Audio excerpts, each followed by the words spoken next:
Selected Imran. Selected Imran. Selected Imran. وختنورونو مونږ د ډاکټر خان تحریک ملګری د ووټ او پارلیمان سیاست نه کوو. مونږ تاسو نه ووټ غوښتلو نه یو راغلي. مونږ د بل قوم یا مذهب هم خلاف نه یو. مونږ د بل قوم سره د بل قوم د غړو سره حق کافر ولې نه وي. مونږ ورسره د حق او د انصاف قایل یو. خو زمونږ دین زمونږ پښتو او پښتون چې څوک هم چیړي تکلیف ورته رسوي نقصان ورته رسوي نو مونږ باید تر خپل وسه مخنیوي خامخا کوو.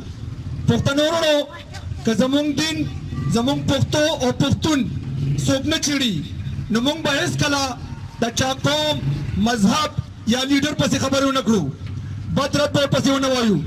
خو که څوک هم زمونږ دین پښتو او پښتون ته نقصان رسوي بد رد ورپسې وایي نو مونږ به مجبور یو چې مونږ د هغه مخنیوي وکړو او د هغه د سپورو ستغو او بد رد جواب ورکړو. پښتنو وروڼو تاسو به خبر یې چې د دې جون په 11 تاریخ سلیکټډ عمران سپي په خپل تقریر کې د غزوه احد جلیل القدر صحابه کرام چې په هغې کې حضرت ابوبکر صدیق رضی الله تعالی عنہ حضرت عمر فاروق رضی الله تعالی عنہ حضرت علی کرم الله وجهه او دغسې نور جلیل القدر صحابه کرام شامل وو. هغې ته لوټ مار کوونکي ویلي دي. پښتنو که زمونږ غیرت د خپلې پښتو او پښتون دپاره راپاسي او زمونږ دین دپاره نه راپاسي نو د حشر په میدان کې به د محمد رسول الله او د هغه ملګرو ته کوستر کې ولاړ یو. پښتنو مونږ هر کله که عمران سپي په دې خبره بخښنه وغوښته نو زمونږ ورسره هېڅ ذاتي دښمني نشته او نه مونږ حق لرو چې سپي ورته ووایو. خو تر څو پورې چې عمران سپي په دې خبره بخښنه نه وغوښتې مونږ به ورته سپي وایو او دې ته به مجبورو چې د صحابو تذلیل یې کړی دی په دې خبره به د میډیا په مخامخ بخښنه غواړي.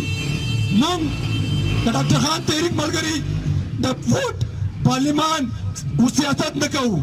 نه مو د چا سره څه ذاتي دښمني شته نه مو څوک سیاسي حریفان شته. په دې خاطر مونږ تاسو ته وایو چې ووټ پارټي سیاست دا په خپل ځای خو په حیثیت مسلمان زمونږ دا فرض جوړیږي چې د محمد رسول الله د هغه د ملګرو که سپکاوی شو نو دا په حقیقي معنو کې د دین سپکاوی وي. په دې خاطر مونږ وایو چې دا سپی به دې ته مجبورو چې دی به د میډیا په مخامخ په دې خبره باندې بخښنه غواړي. یو غږ را سره پورته کړئ سلیکټډ عمران سلیکټډ عمران. اعوذ بالله من الشیطان الرجیم بسم الله الرحمن الرحیم.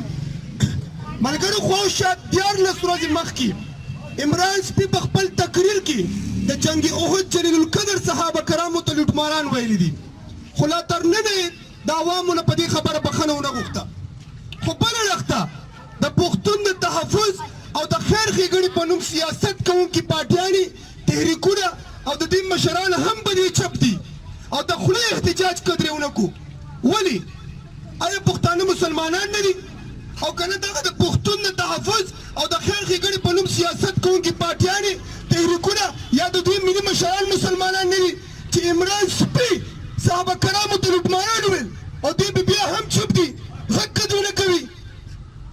ښاغلو پښتنو مشرانو او مبارزینو که موږ پښتون ته ژوند او عزت غواړو خو د پښتون پښتو پښتونولۍ د ژوند او عزت نه غواړو نو دا د پښتون د پېړې پېژندلو مبارزه نه شوه. او که موږ پښتون د ژوند او عزت غواړو د پښتون پښتو پښتونولۍ د ژوند او عزت غواړو خو د پښتون دین او اسلام ته تحفظ او ژوند عزت نه غواړو نو دا نه خو د خپل دین سره وفا شوه او نه د خپل قوم حقیقي نمایندګي.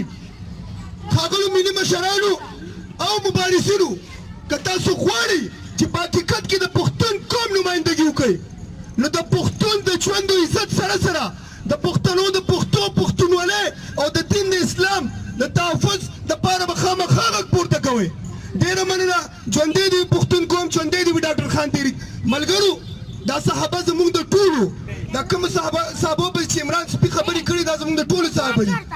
موږ په هغه دې کلمه څه زمونږ په پښتونولۍ څه چې موږ په صحابو باندې غیرت ونه کړو کم سے کم موږ سره دغه یو ناره ووایي چې کوتا کوتا